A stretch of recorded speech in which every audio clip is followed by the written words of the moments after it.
The communities of Norridge and Harwood Heights are gateway communities that share the Eisenhower Public Library District. Approximately 51% of its residents speak a language other than English in the home, with the majority speaking Polish, Italian, or Spanish.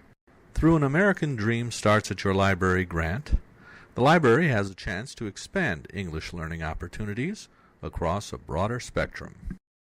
We serve the communities of Norridge and Harwood Heights, and we've been in the community since the 70s, and this is the third building that we've occupied, and we are a population of approximately 24,000, including the villages of Norridge and Harwood Heights. So we're a district library. It's a very diverse population. We were talking earlier, and we think it's probably around 30% of the population don't identify just as white Caucasian. So we have people from Iran, we have people from Croatia, we have people from Poland, we have people from Mexico. It's just very diverse. And it changes a lot. It used to be very Polish and Italian, now it's more Polish, and it seems like a lot of Arabic speaking people. And it's in flux. We're almost like a, what do you call it? It's like the first community you come to, a welcoming community to the United States almost. And then the population often shifts out and somebody else comes in. Our plan was that we would hold conversation corners and people from different backgrounds could get together and talk with each other. Another part of the program that we implemented was the English as a second language iPods. So that's what these are. You can just pull this out, take this to the circulation desk, and you can check the iPod out, and the language is on there. And they're all here right now, but they're often checked out.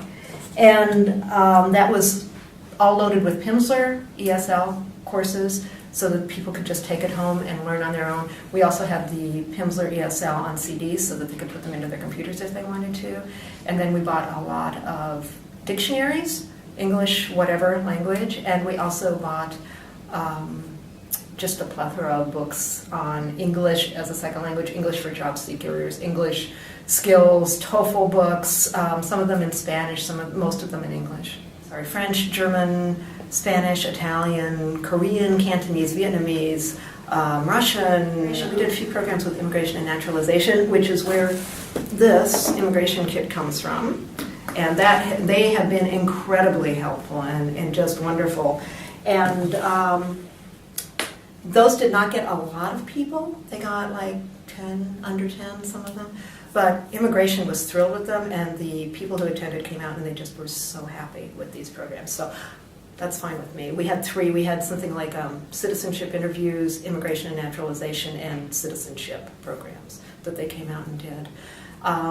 We decided, based on the response we were getting, that our community wanted to be more self-directed and do things on their own. So we decided to just start letting them do that. We made this. We tried to make the iPods more visible for the community so that they would know that they were there. We put the books out on carts so that they would be able to find them, that they would just sort of snap at them. We had handouts.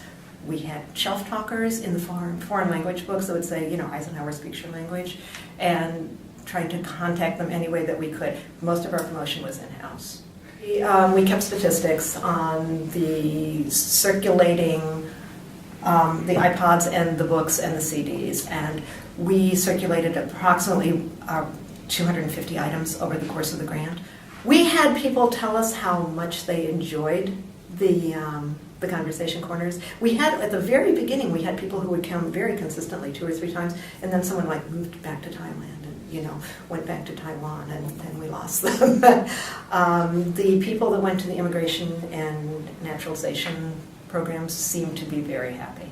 They seemed to really be pleased that we were offering that. It taught me, at least, things about our community. I was saying earlier that we had at one of the last conversation corners, we had a gentleman from Iran and a gentleman from Poland. And they were, sitting on opposite sides of the room.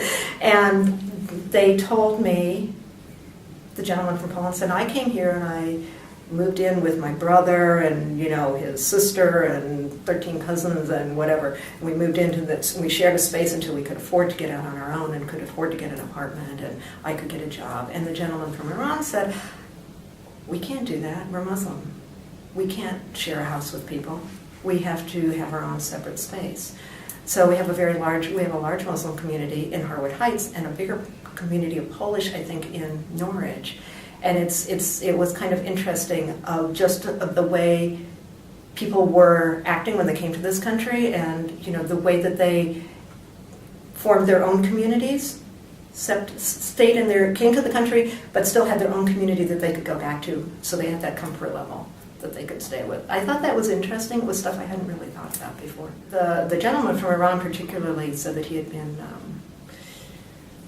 I believe even a doctor possibly, and how he wanted to, improve, get a better job here than what he was able to get initially. But he also said, which I thought was interesting because I work with the high school a lot, and there's a lot of girls over there that wear hijabs. And he had said, one of the reasons we came here, we were in California for a while, one of the reasons we came here is this was a place where my daughter could go to school and no one would laugh at her, and no one would point at her. I'm really happy with the fact that what we did was we put, after we decided that we wanted these to circulate even more, we put the corresponding foreign language on. So it'll be ESL for French and French, or ESL for Polish and Polish. So that opened it up to more of our community, rather than just people doing ESL, even though that was the grand purpose, which I think is a good thing, because I just think it just opens the whole thing up, to everybody now. I would say this is definitely going to keep going, and I know that we are currently in the process of really trying to increase our foreign language books, especially in Italian, Arabic, Spanish, and Polish right now. We have a collection. Our Polish collection is pretty large because we've always had a large Polish population, but the other collections have been sort of lagging. And we are every department, the children's department, the teen department, and the adult department are all in the middle of doing a really large purchase on books in different languages, which are really hard to find. I would like to point out, especially Arabic teen books. This was a completely free thing that they brought us and just gave us. They are lovely people. Mm-hmm. But it comes with a full set of flashcards for the naturalization test. And let me just get this turned down. They gave us, this is a video on becoming a citizen, and books on naturalization, welcome to the United States, in English and Spanish. And we've got expanding your ESL civics and citizenship in your community, and the Citizens Almanac. There's a copy of the Declaration of Independence. There's the naturalization interview. Okay.